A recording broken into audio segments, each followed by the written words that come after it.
নমনাৰায়ণ শ্ৰদ্ধাৰ সনাতন ধৰ্মাৱলম্বী ৰাইজ পোনপ্ৰথমে মই আগতীয়াকৈ ৰাস মহোৎসৱৰ আন্তৰিক শুভেচ্ছা জ্ঞাপন কৰিলোঁ সনাতন হিন্দু আৰ্মীৰ তৰফৰ পৰা এজন সন্ত হিচাপে আজিৰ বিষয়বস্তু হৈছে নলবাৰীৰ হৰি মন্দিৰৰ ৰাস বনাম মন্ত্ৰী জয়ন্তমল্ল বৰুৱা ডাঙৰীয়া আৰু দেৱতীৰ্থ মহাৰাজ যাক শংকৰাচাৰ্য বুলি কৈ নলবাৰীৰ ৰাসলৈ আমন্ত্ৰণ জনোৱা বুলি আমি শুনিবলৈ পাইছোঁ। মই এই ভিডিঅ'টোৰ যোগে মই মন্ত্ৰী জয়ন্তমল্ল বৰুৱা দেৱৰ পৰা জানিবলৈ মই বিচাৰিম দেৱতীৰ্থ মহাৰাজ কোনখন মঠৰ কোনটো মঠৰ শংকৰাচাৰ্য তেওঁ কোনে শংকৰাচাৰ্য পদ দিলে বিভিন্ন মাধ্যম যোগে সামাজিক মাধ্যম যোগে শুনিবলৈ পাইছোঁ দেখিবলৈ পাইছোঁ ভাতৃপ্ৰতিম মোৰ বন্ধু সত্যৰঞ্জন বৰাদেৱেও এই ক্ষেত্ৰত মুকলিকৈ মাত মাতিছে মই খুব ভাল পাইছোঁ এজন সন্ত হিচাপে আৰু মই এজন সন্ত পঞ্চায়ত দশনাম জোনাখাৰাৰ মহন্ত ভৈৰৱ চেতনগিৰি মহাৰাজ মোৰ গুৰু মহাৰাজ য'ত ৰুদ্ৰাক্ষধাৰী মহাৰাজ বুলি ক'লে আপোনালোকে নেটত বা গুগলত চাৰ্চ কৰিলেও পাব ভৈৰৱ চেতনগিৰি মহাৰাজ ৰুদ্ৰাক্ষধাৰী বাবা মই তেখেতৰ ওচৰত মই দীক্ষা লৈছোঁ পূৰ্ণ সংস্কাৰ মোৰ অহা কুম্ভ মেলাত তেতিয়া মই সম্পূৰ্ণ নগা সন্যাসী হৈ যাম বৰ্তমান মই পঞ্চায়ত দশনাম জোনাখাৰাৰ এজন সন্ত সাধু সন্যাসীৰ ওচৰত মই দীক্ষা লৈ সনাতন ধৰ্মৰ বাবে সনাতনী সভ্যতা সংস্কৃতি ৰক্ষাৰ বাবে নিজকে অৰ্পণ কৰিছোঁ দেশমাতৃ আইমাতৃ গোমাতৃৰ হকে ধৰ্ম আৰু ৰাষ্ট্ৰ মুদ্ৰাৰ ইপিঠি সিপিঠি ধৰ্মক লৈ কেতিয়াও ৰাজনীতি কৰিবলৈ নাপায় সাধুসন্ত মহাত্মাসকলে কয়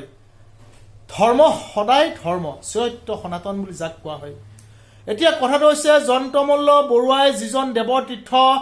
মহাৰাজক মাতিছে তেওঁ কোনোবা এজন হয়তো সন্যাসী বা সাধু সন্যাসী মহাৰাজ হ'ব পাৰে মই নহয় বুলি কেতিয়াও নকওঁ সেইটো মোৰ পাপ হ'ব মই যদি ক'বলৈ যাওঁ মোৰ সীমিত জ্ঞানৰ পৰা মই যিখিনি গম পাইছোঁ বা যিখিনি জানো তেওঁ কোন মঠৰ শংকৰাচাৰ্য সেইটো কিন্তু মই নাজানো সেইটো মোৰ জ্ঞাত নহয় বা মই সুধিছোঁ মোৰ গুৰু মহাৰাজ আৰু আমাৰ যিবিলাক মোৰ আমাৰ সম্পৰ্কত যিবিলাক আমাৰ মহাৰাজ লাগে চাচা গুৰু দাদা গুৰু ভাই গুৰু যিবিলাক লাগে মই তেওঁলোকলৈ মই ফোন কৰিছোঁ মই সুধিছোঁ এই বিভিন্ন মাধ্যমত যেতিয়া এই কথাবিলাক অপপ্ৰচাৰ হৈ আছে যে ৰাস মহোৎসৱ ভগৱান শ্ৰীকৃষ্ণৰ লীলা সেই ভগৱান শ্ৰীকৃষ্ণৰ সেই তীৰ্থভূমি সেই দেৱভূমিত এজন সাধুক মাতিছে মাত্ৰক সন্তক মাতিছে সন্যাসী মাতিছে মাত্ৰক মোৰ ক'বলৈ নাই কিন্তু যিজন শংকৰাচাৰ্য নহয় তেওঁ শংকৰাচাৰ্য বুলি কৈ ৰাইজক বিপথে পৰিচালিত কৰিবলৈ এয়া জয়ন্তমল্ল বৰুৱাদেৱে ক'ত সাহস পালে মই জয়ন্তমল্ল বৰুৱাদেৱক মুকলি প্ৰশ্ন কোনখন তেওঁ ধামৰ কোনখন মঠৰ তেওঁ শংকৰাচাৰ্য আৰু কোনে শংকৰাচাৰ্য যেতিয়া তেওঁ ৰাইজক অৱগত কৰক আৰু এইখিনি মই কওঁ মই এজন জন্মসূত্ৰে মোৰ দেউতা নলবাৰীত ভূমিষ্ঠ হৈছিলে মোৰ ককা দেউতা আছিলে স্বৰ্গীয় যোগদান ডেকা দেউতা আছিলে স্বৰ্গীয় মহেশ কুমাৰ ডেকা সকলোৱে চিনি পায় সকলোৰে জ্ঞাত আৰু তেওঁৰে মই পুত্ৰ আছিলোঁ মনোজ কুমাৰ ডেকা আৰু মই নিজে এজন নলবাৰী আহিছে বা মই এজন সনাতনী হিন্দু হিচাপে মই গোটেই ভাৰতবৰ্ষৰ বা গোটেই বিশ্বৰ যিবিলাক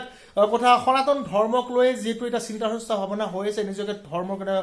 অৰ্পণ কৰিছোঁ তেনে ক্ষেত্ৰত এজন নলবাৰীৰ এজন বিধায়ক তথা মন্ত্ৰীয়ে এনেকুৱা নলবাৰীৰ ৰাইজক মিছা কথা কৈ ঠগিবলৈ কেতিয়াও নাপায় তেওঁ মুকলিকৈ তেওঁ জনাওক কোনখন মঠৰ তেওঁ দায়িত্ব লৈছে শংকৰাচাৰ্যৰ দেৱতীৰ্থ মহাৰাজ নামৰ সেই সাধু সন্যাসী মহাৰাজজনক মই এইখিনিতেই মই কৈছোঁ মুকলিকৈ মই প্ৰত্যাহ্বান জনাইছোঁ জয়ন্তমল্ল বুঢ়া